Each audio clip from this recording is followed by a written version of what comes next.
Hi everybody, it's Lou Sims here from Lou Sims Paper Crafter, and today I thought we'd have a play with the new Susan's Garden Club dies via Tonic Studio. So you can get these dies now in the Tonic Studios shop. And I thought what would be different is, rather than using card to create all these wonderful flowers, foliage, I thought we'd have a play with lots of different media.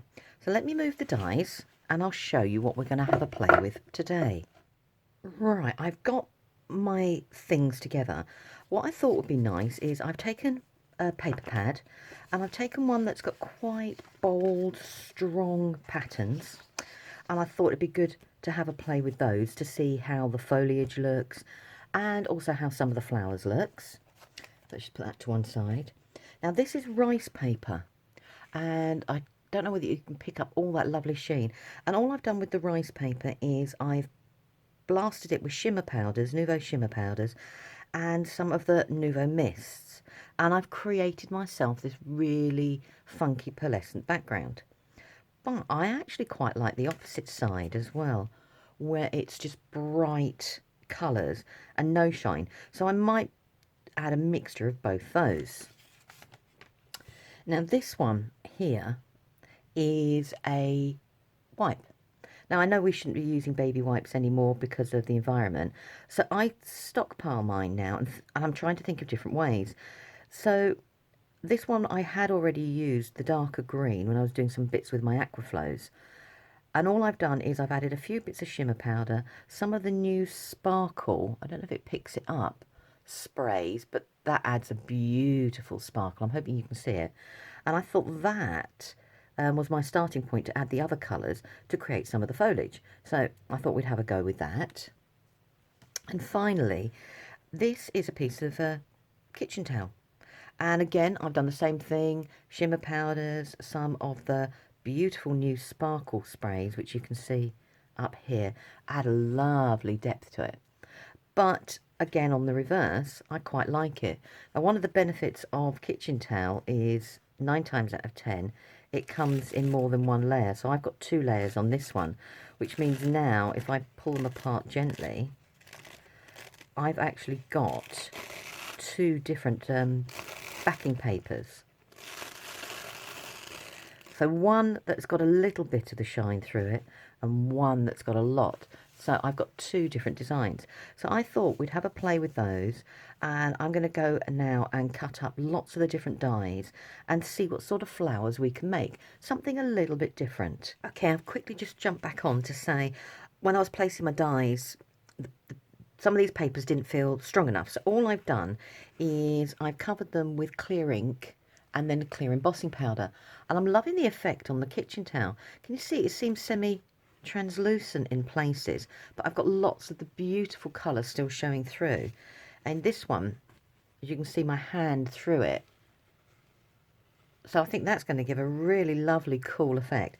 And I did the same with the wipe. It hasn't gone, it's still stayed quite opaque.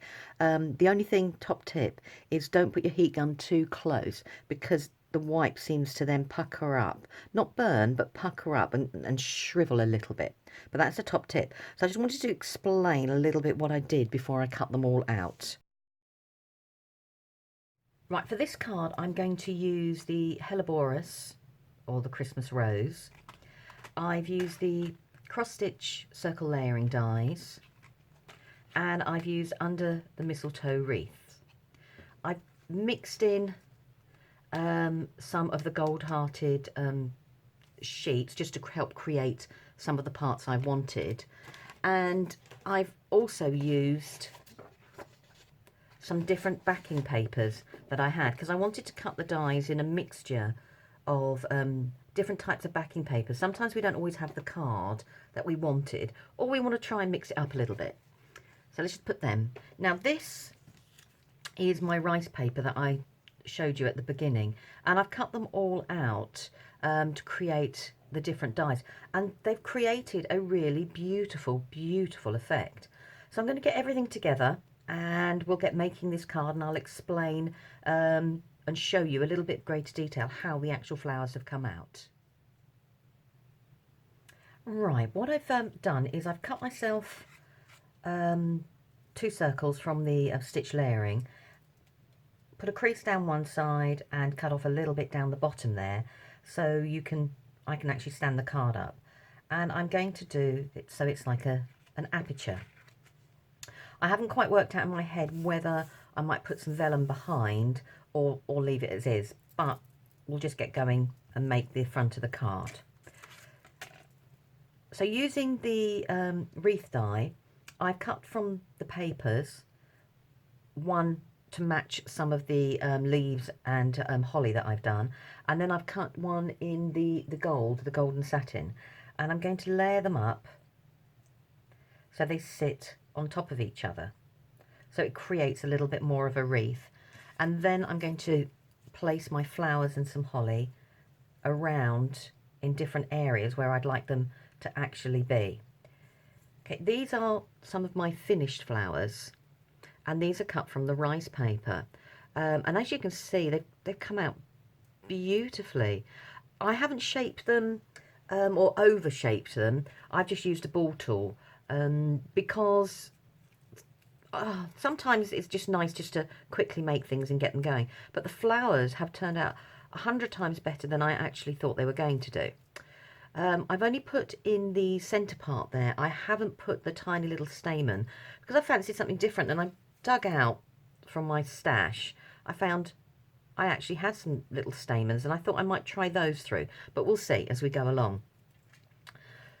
I've also cut from card and paper the holly leaves, and I've cut them in different colours, and I think they've come out absolutely beautifully. They haven't lost any of their detail. You could add more definition into, I mean, this one I've just used a ball tool on the back of it to make the leaves, but I think the dies look equally as good in our plain Craft Perfect card as they do if we use our designer papers. It gives them a totally different touch. So let's get making this card.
Right, on to my second project.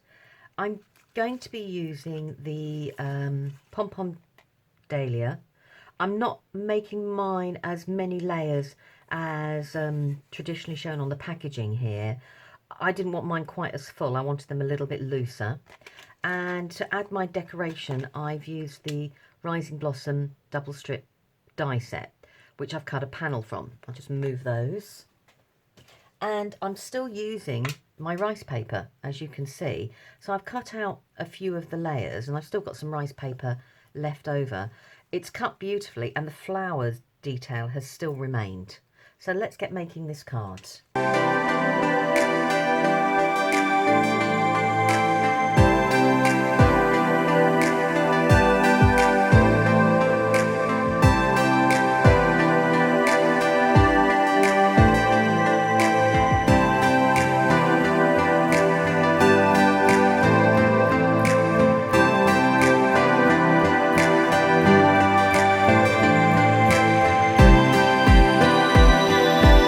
Okay, quickly popped in and stopped just to say, I know it needs some greenery, but I didn't want to use the leaves from this set.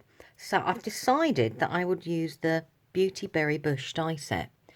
But what I thought, keeping with the theme of using different things with the dies and to show how beautifully they've cut, I've used the baby wipe. This was the baby wipe that I showed that I made the backing for. And I've cut the background from it. And as you can see, it's cut beautifully. The dies, oh, have gone through beautifully. So I'm now going to start again and get layering this card up.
Right, here's another card. This time I've used the Embellish Swirl Perfect Pockets to create my layers, and I'm using the Echinacea dies as the floral element to my card. In keeping with my theme about using different things, this is the kitchen towel that I shared earlier, and as you can see, I've cut everything out beautifully. I mean, it's not changed from the flowers, and as this is like 3-ply, that means I've got 3 layers of this to cut into to create lots and lots of different types of flowers. Right, so I'll get all my bits ready and we'll start making.